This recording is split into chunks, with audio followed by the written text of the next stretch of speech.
Hello and welcome to this week's episode of Conservation Diaries. This week, the lions have definitely stolen the show. We've had plenty of sightings of the pride.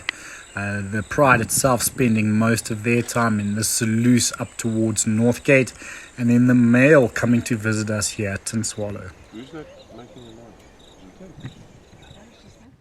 Here we see a female kudu chewing on a set of giraffe horns. Now this behavior is called osteophagia, which is the chewing or consuming of bones. So she's doing this for an extra power punch of calcium, of course, but also other minerals associated with the bones. So not only a calcium, but other minerals, and a very interesting behavior to see.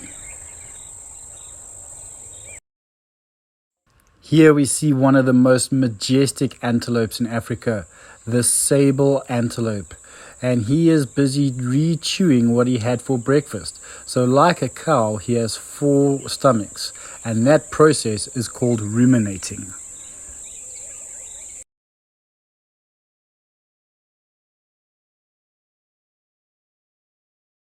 The big male lion made about a 50-kilometer round trip the day before yesterday. He started up in the northern part of the game reserve, made his way all the way down here to Tinswallow, and by the time the next morning came around, he was already back in the northern part of the game reserve. I am amazed at the distances that this male travels in a single day, or when he's in the mood, should I say. 50 kilometers is quite a feat. However, the pride itself, they are looking very healthy indeed.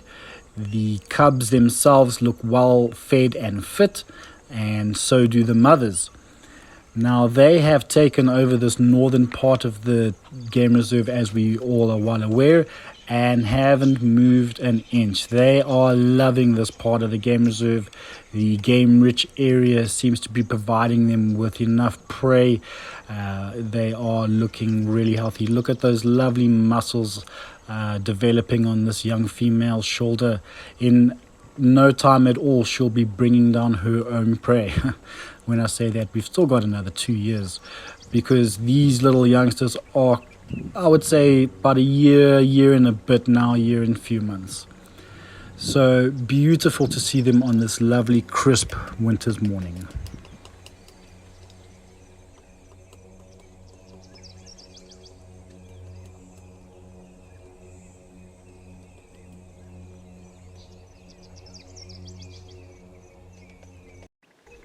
With all the lovely late rain we had this season, it actually broke our 5-year drought.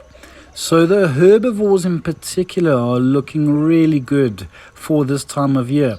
Usually you can see they start losing some condition by now because of the lack of food, but this year they're still looking strong and their coats are still looking nice and sheen and healthy.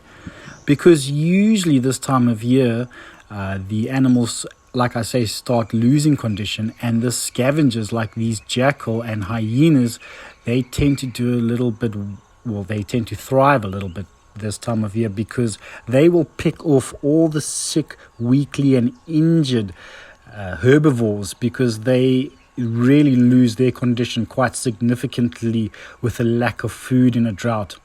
But because of our drought being broken now after 5 years, these jackals and hyenas might need to work a little bit harder for their food. It's extremely difficult to ID a nightjar just by looking at them.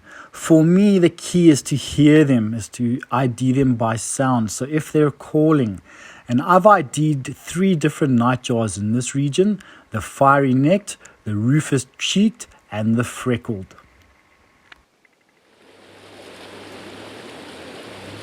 As we roll off into another adventurous week, we look forward to sharing it with you.